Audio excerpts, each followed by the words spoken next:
نحمدہ و نصلی علی رسولہ الکریم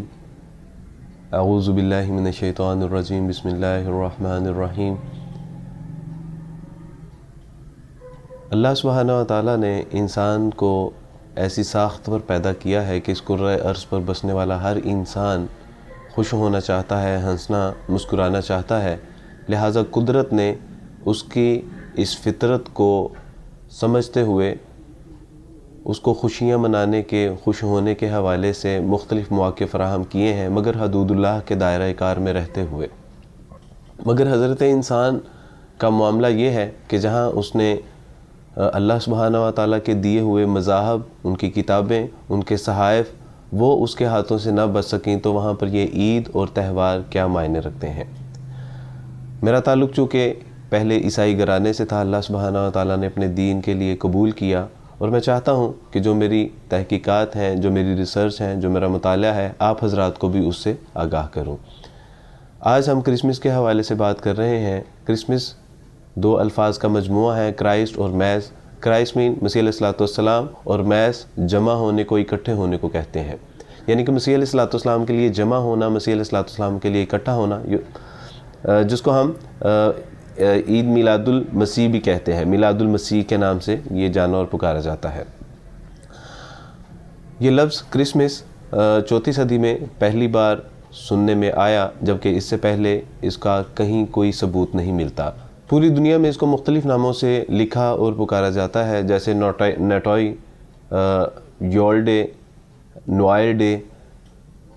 جبکہ کرسمس کا مروجہ نام پاک و ہند میں بڑے دن سے بھی اس کو لکھا اور پکارا جاتا ہے۔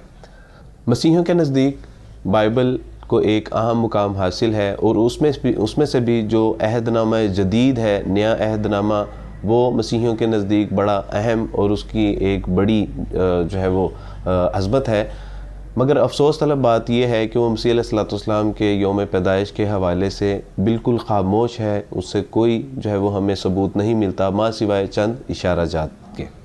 مسیح علیہ الصلوۃ والسلام کے نہ صرف جو ہے وہ پیدائش کے حوالے سے بائبل خاموش ہے، بلکہ مسیح علیہ الصلوۃ والسلام کے سن کے حوالے سے بھی جو ہے وہ شدید اختلاف پایا جاتا ہے۔ عام خیال کیا جاتا ہے کہ AD اینو ڈومینی، یعنی کہ مسیح ہمارے خداوند کا سال، مائیکل ہارٹ دی 100 میں کہتے ہیں کہ مسیح علیہ الصلوۃ والسلام اس سے 6 سال پہلے پیدا ہوئے سن عیسوی سے، جبکہ قاموس الکتاب کہتی ہے، عیسائیوں کی معروف کتاب قاموس کے حوالے سے، کہ مسیح علیہ الصلوۃ والسلام سن عیسوی سے 4 سال قبل پیدا ہوئے۔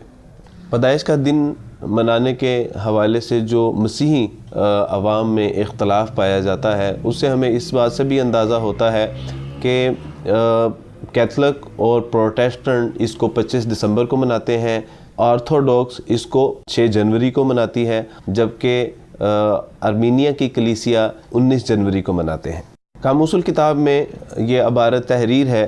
کہ 3 صدی عیسوی میں اسکندریہ کے کلیمنٹ نے یہ رائے دی کہ اسے 20 مئی کو منایا جائے، لیکن 25 دسمبر کو پہلے روم میں ایک جشن زحل،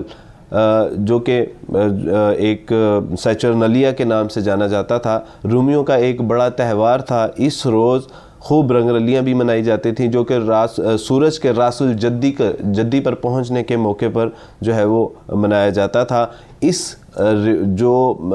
خالص رومیوں کا ایک سیچرنلیا یا جشن زحل تھا، اس کو پس پشت ڈال کر مسیح علیہ الصلوۃ والسلام کا جو ہے وہ یوم پیدائش منانے کا آغاز کیا گیا۔ یہ مسیحیوں کی کتاب قاموس الکتاب میں آج بھی تحریر ہے۔ اصل میں جب روم میں مسیحی عیسائیت کو متعارف کروایا گیا، تو مسیحیت کو جوں کا توں رومی قوم اور ان کے مذاہب میں پہنچانا شدید مشکل تھا، لہٰذا انہوں نے دیکھا کہ ہم جو رومی اقوام ہیں، یہ جو رومی مذہب ہے، اس کو تو کرسچنائز نہیں کر سکتے، لیکن پھر انہوں نے ایک فارمولا اپنایا، یعنی کہ انہوں نے کرسچینٹی کو رومنائز کیا، جو کہ بہرحال کارگر ثابت ہوا، بڑا فائدہ مند ثابت ہوا۔ یہی وجہ ہے کہ آپ کو عیسائیت میں، مسیحیت میں ایک سے زیادہ عقائد، نظریات، افکار اور بے شمار ایسے واقعات ملیں گے کہ جو پہلے رومی تہذیب اور ان کے بڑے بڑے جو ان کے دیوتا ہیں، ان کے ساتھ جو ہے وہ منسوب یہ چیز